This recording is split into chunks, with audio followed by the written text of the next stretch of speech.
Look out. Lemon way back. Makes the catch with the warning try. Holy cow. Did he give that ball a ride? 3 homers, 10 RBIs. Line drive into right center. Same old McRae. Here he's trying for second. A good throw. Get him. Oh, at second base. A great tag by Pryor, who tagged him from behind. A single and a great assist by Chet Lemon. As a 2-time All-Star, Chet proved he's no lemon in center field. In fact, he's once set an American League record for most putouts by an outfielder in a season.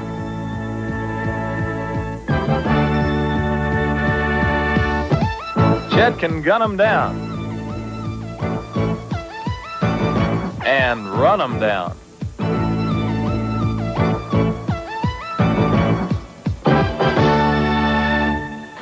Those are some great catches you made, Chet. Thank you, Oz. I really enjoy playing center field. You know, especially in Comiskey Park, being that it is the biggest center field in all of baseball, you have a lot of room to roam out there. So you get a chance to make a lot more great plays than perhaps in some of the smaller ballparks.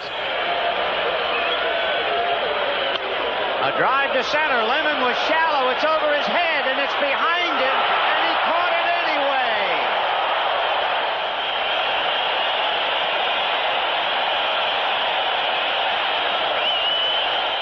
I'm Chet Lemon.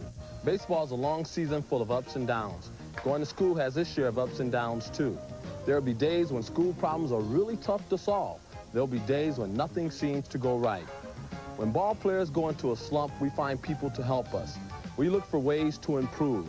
You can do the same. Remember, it's okay to ask for help. You don't have to solve everything by yourself. Give school a major league effort. Take the time to care about your education.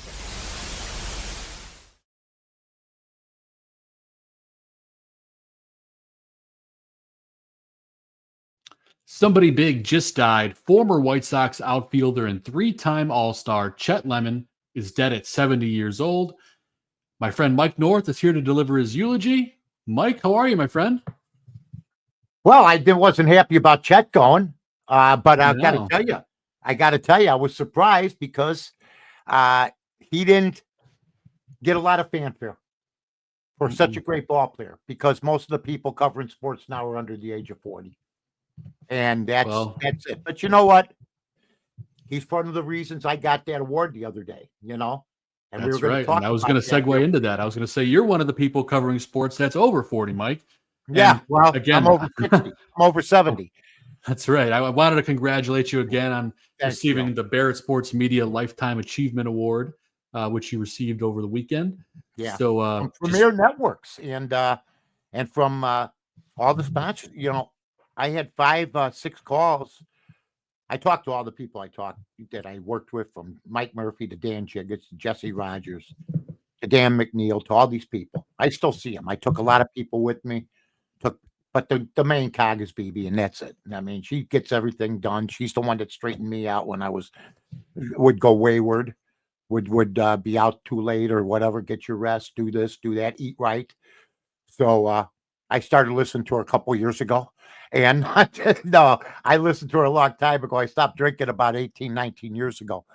But, what do I do now? Tonight I've been on Twitter, or X, if you will, arguing with Cleveland Indian fans. Oh, sure.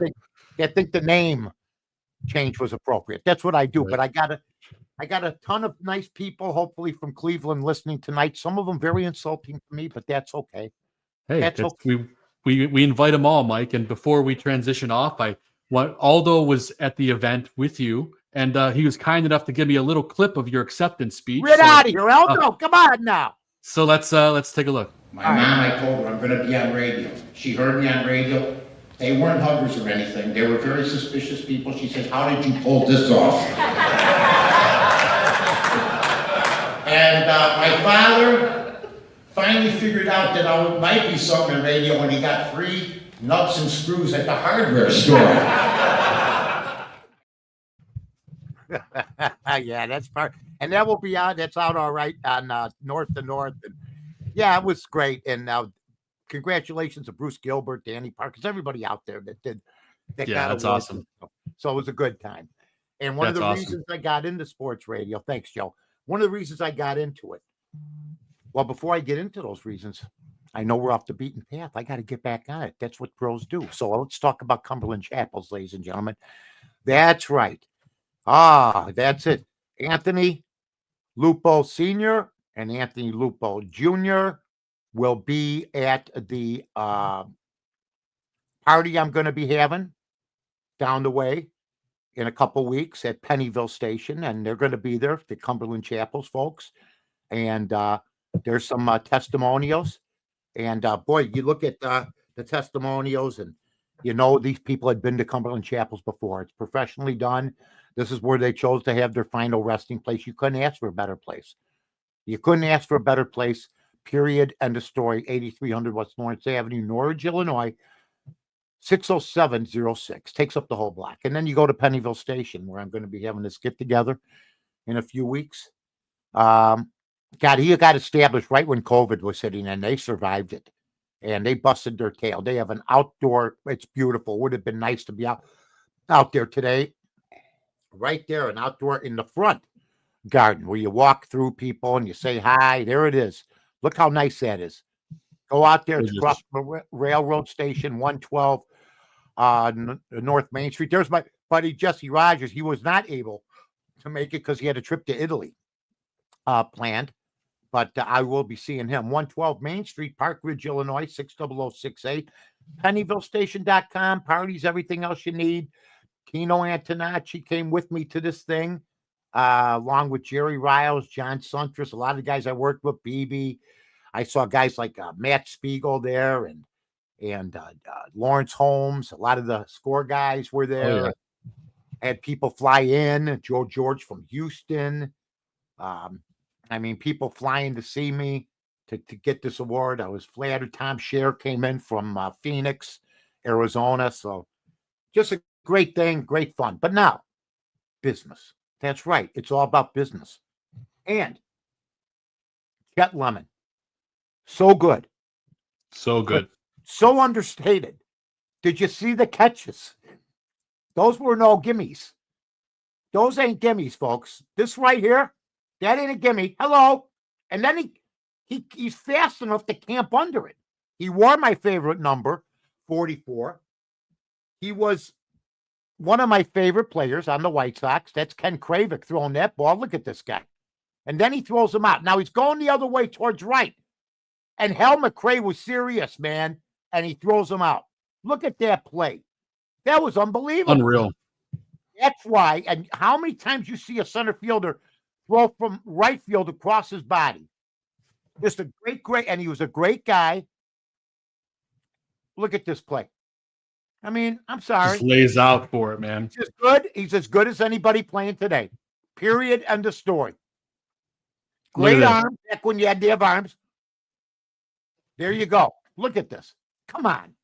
That's why he was a 3-time All-Star. He was not an All-Star because of his bat. Okay? This guy was so good, he was asked on the baseball bunch back in the day with Johnny Bench. Usually you had Ted Williams, Tony Gwynn. You know, you had hitters. Okay? He was asked to come on. Now, he was born the day before I was. He wasn't born the day before I was. I got this wrong. Look at that catch. February 12th in Jackson, Mississippi. I've been to Jackson, Mississippi. Thank God he got out. He died May 8th, 2025, Apopka, Florida. He made his debut the day before my birthday on September 9th, 1975. I probably was at that opener because I had just gotten out of the Army. And I probably was at his opening game September 9th. Nice. So I got out in June. So in his last major league appearance, he played from 75 to 1990. His batting average 273. Home runs only 215. Runs batted in 884. Well, gee, Mike. How did he make the All-Star game 3 times? Well, you saw all those catches. Because he had as good a glove as anybody I've ever seen.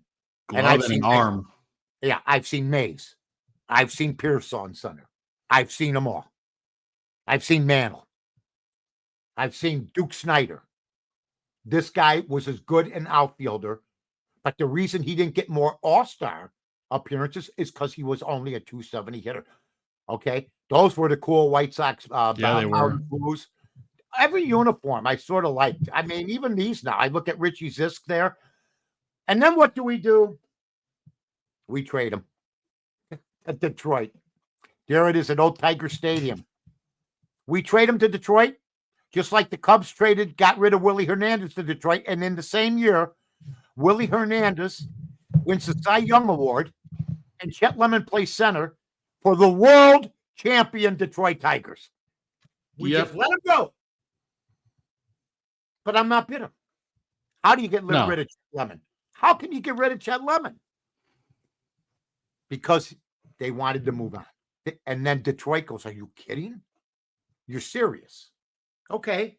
We'll take him. We will definitely take him. Now, he's a native of Jackson, like we said. From 1977 to 1987, he was one of the best defensive center fielders in baseball, whoever lived. Okay. In 77, he led the American League with 512 outfield putouts. That means he was going to left center. That was an AL record, I believe, at the time. It was. He wasn't just standing in center. You saw the thing. He's going to right. He's going to left. He also totaled 400 outfield putouts in 4 other years, which is huge, from 1983 to 1985. He also led the American League with 44 doubles in 1979, so he could hit. Jeez. So he was great. And like I said, he went to John Freeman High School. He played in the same backfield as All-American Ricky Bell, who ended up going to USC and playing pro football for the Tampa Bay Buccaneers. So wow. He was a multifaceted player. Okay. He was drafted in the first round, 22nd overall, by the Oakland Athletics.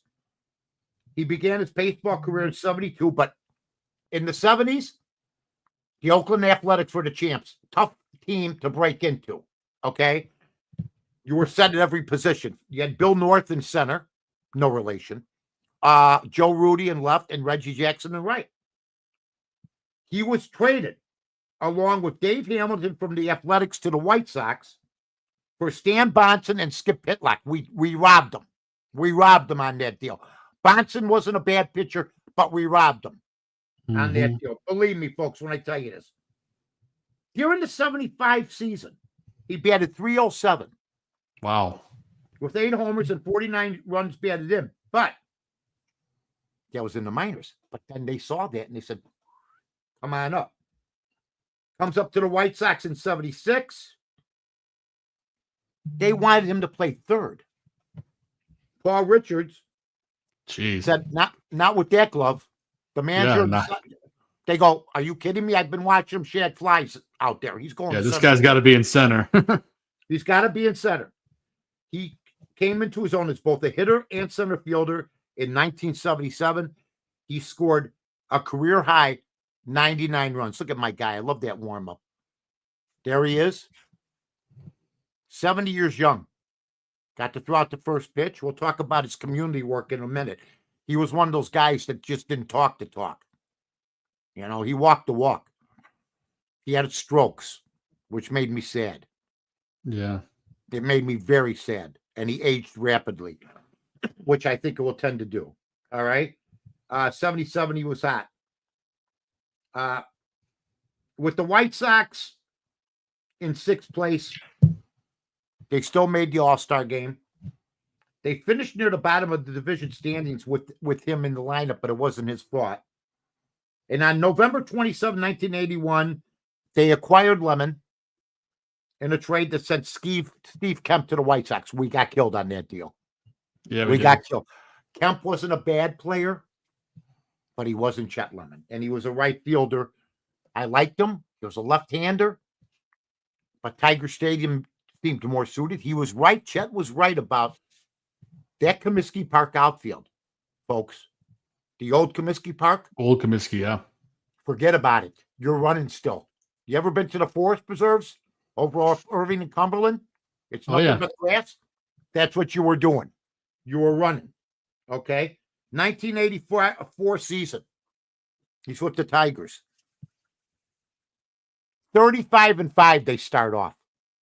The Detroit Tigers. That's insane. Yeah. They led by 15 games. By the time it was all said and done, he played a key role, of course. Look at his catch. And then he catches it easy. But look how big that stadium was. Comiskey Park was insane. The guy must hit the ball 420 feet.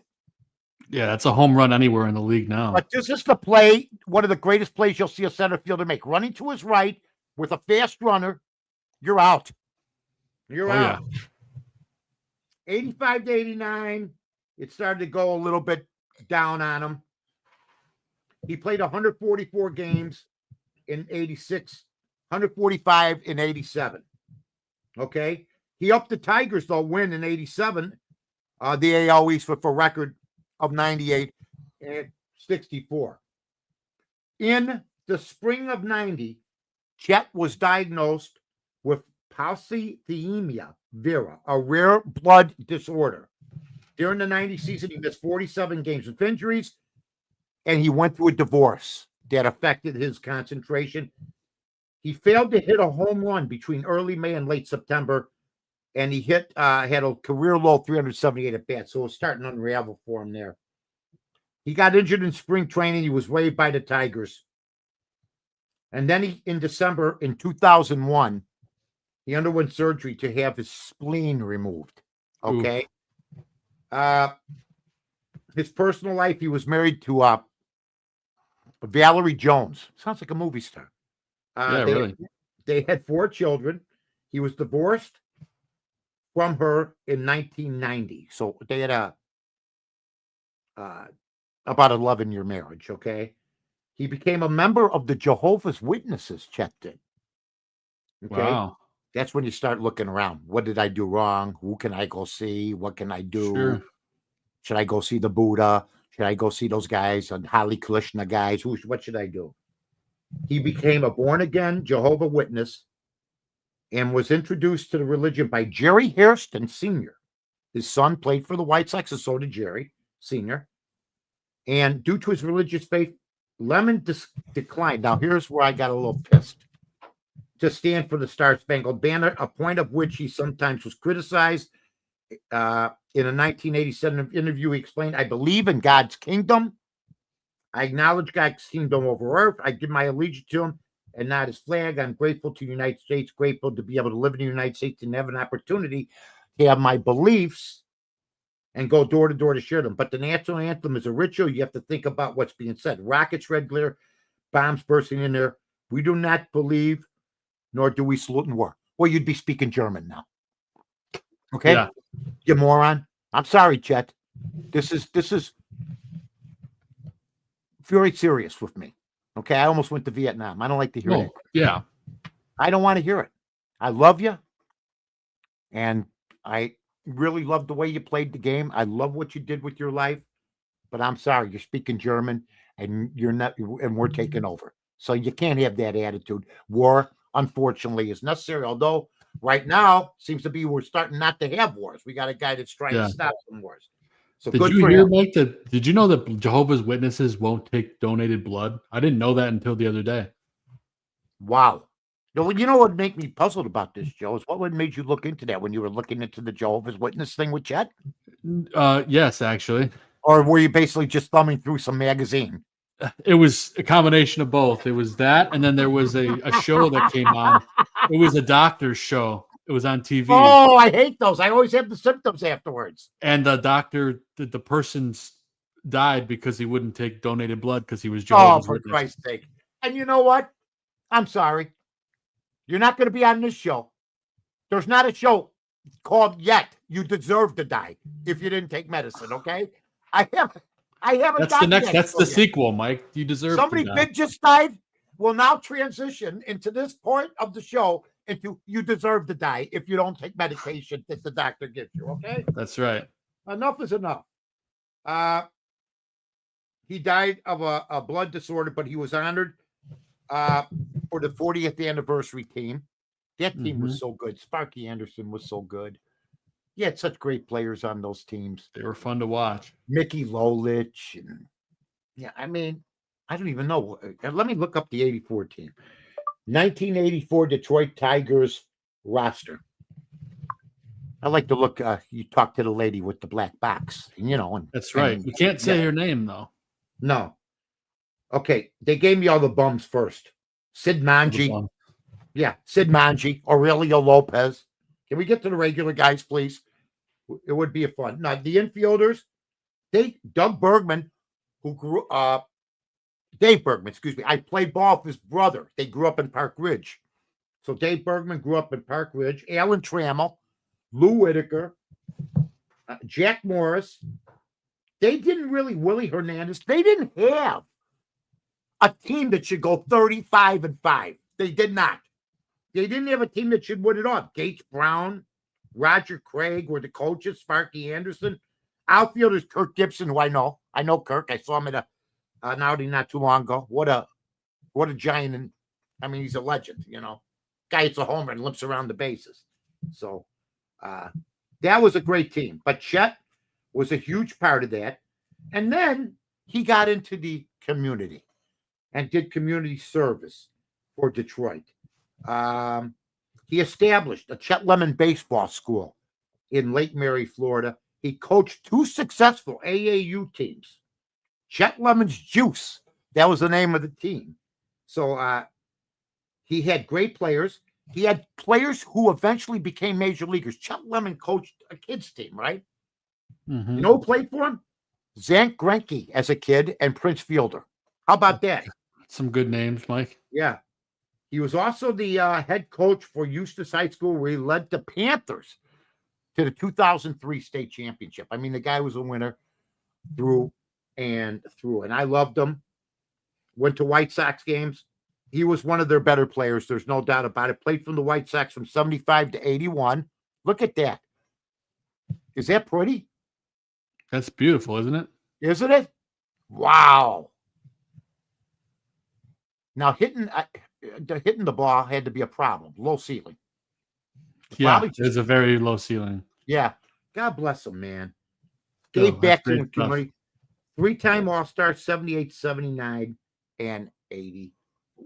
So, I mean, Joe, once again, I don't know how much you knew about Chet.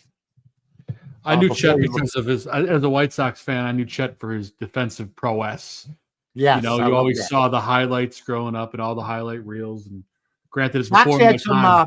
I think when you think of the White Sox, you think of Ken Berry, you think of Jim Landis, you think of Chet Lemon. You think about, and this guy's a forgotten great outfielder, and he shouldn't be. Lance Big Dog or One Dog Johnson. Mm-hmm. Lance Johnson was great. Aaron Rowan played on. Aaron Rowan smashing into walls. Yep. Smashing into walls. Center field has always been a White Sox strong position. I mean, they've even kept this kid Roberts hoping he can turn it around, and I do too. Maybe they got rid of the nonsensical teammates like Moncada and Leroy Jimenez and those guys, and this guy's, but they're playing like crap anyway. I mean, the Colorado Rockies a little bit more exciting. Yeah, I'll give the Rockies credit for one thing, Mike. They fired their coach. The White Sox didn't last year. Right, and I'll give them this, though. Bud Black had 7 wins. And then I got to hear people say, none of it was Bud Black's fault. Bud Black has managed before in other places.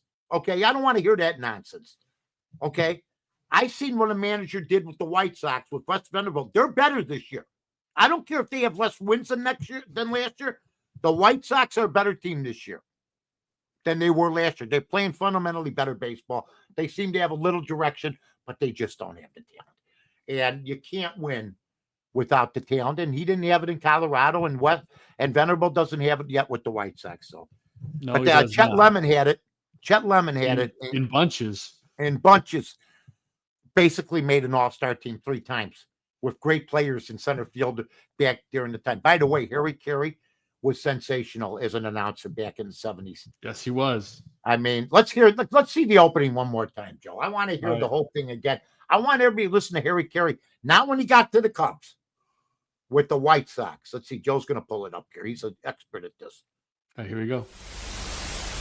Long drive. Look out. Lemon way back. Makes the catch at the warning track. Holy cow. Did he give that ball a ride? 3 homers, 10 RBIs. Line drive into right center. Same old McRae. Here he's trying for second. A good throw. Get him. Oh, at second base. A great tag by Pryor, who tagged him from behind. A single and a great assist by Chet Lemon. As a 2-time All-Star, Chet proved he's no lemon in center field. In fact, he's once set an American League record for most putouts by an outfielder in a season.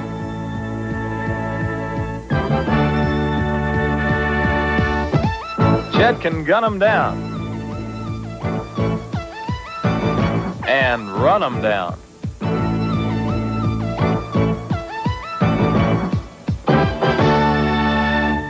Man, those are some great catches you made, Chet. Thank you, Oz. I really enjoy playing center field. You know, especially in Comiskey Park, being that it is the biggest center field in all of baseball, you have a lot of room to roam out there. So you get a chance to make a lot more great plays than perhaps in some of the smaller ballparks. A drive to center. Lemon was shallow. It's over his head, and it's behind him, and he caught it anyway.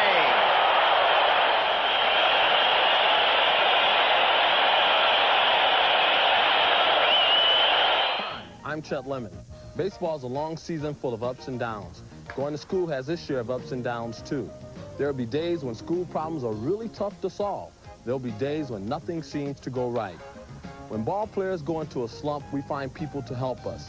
We look for ways to improve. You can do the same. Remember, it's okay to ask for help. You don't have to solve everything by yourself. Give school a major league effort. Take the time to care about your education.